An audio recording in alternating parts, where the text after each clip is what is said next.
This is Valley News Live at 10. And we begin with breaking news. The Beltrami County Sheriff's Office is looking for a missing man who experienced a mental health crisis and say may be armed with a gun. They say 21-year-old Logan Roy left his home last night and sent family members text messages about self-harm, including that he would provoke law enforcement to take his life.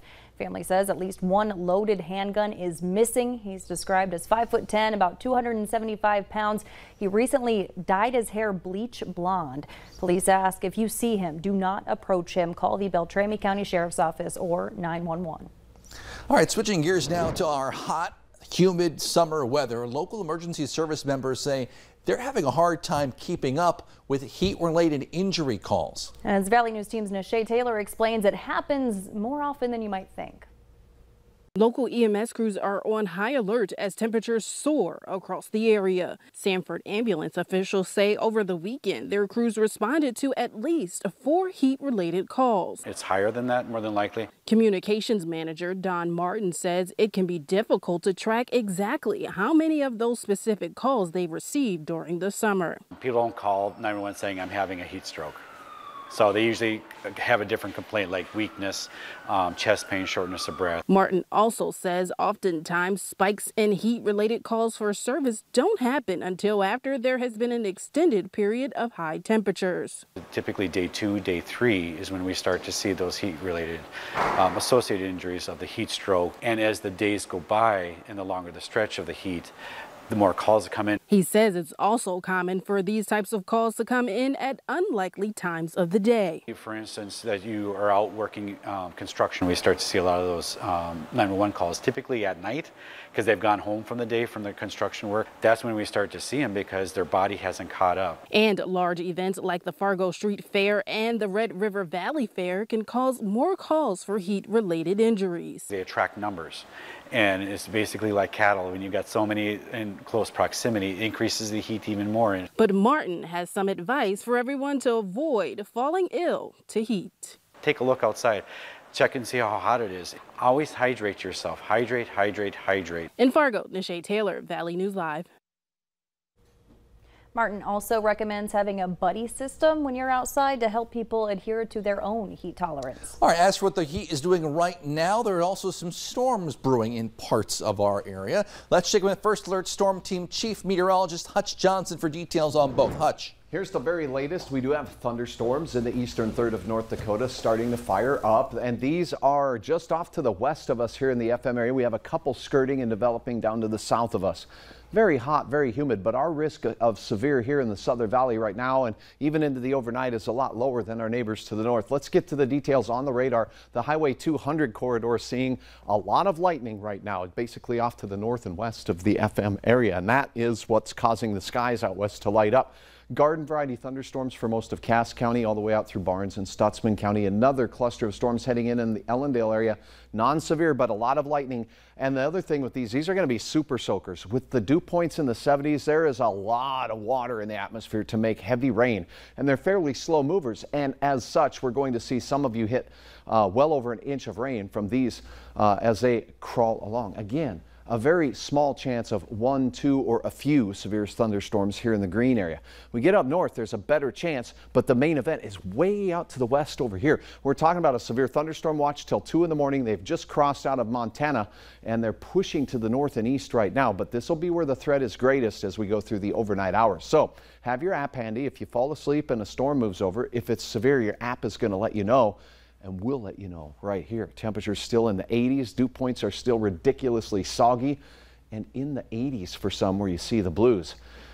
The oppressive air is on its way out. Another First Alert weather day for more severe weather for your forecast tomorrow. I have details on all of that as we look in on heat indices that are still near 90 for many. Your forecast in just a few moments. All right, thanks, Hutch.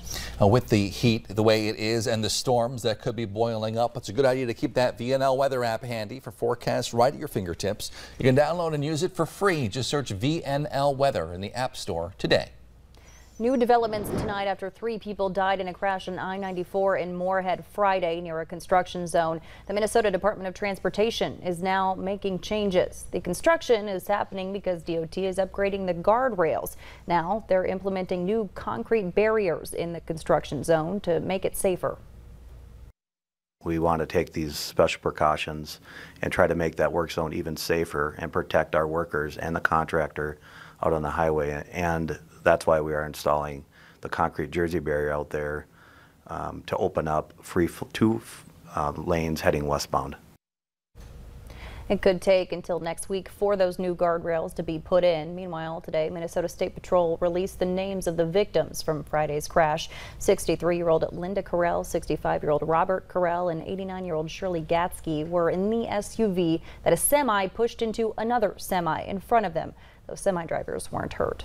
The Moorhead Underpass project on Southeast Main Street is finally complete. You see the ribbon cutting today. Folks celebrating the milestone. The city engineer says after 4 years of construction, more than 20 years of planning, the underpass is set to officially open this Friday.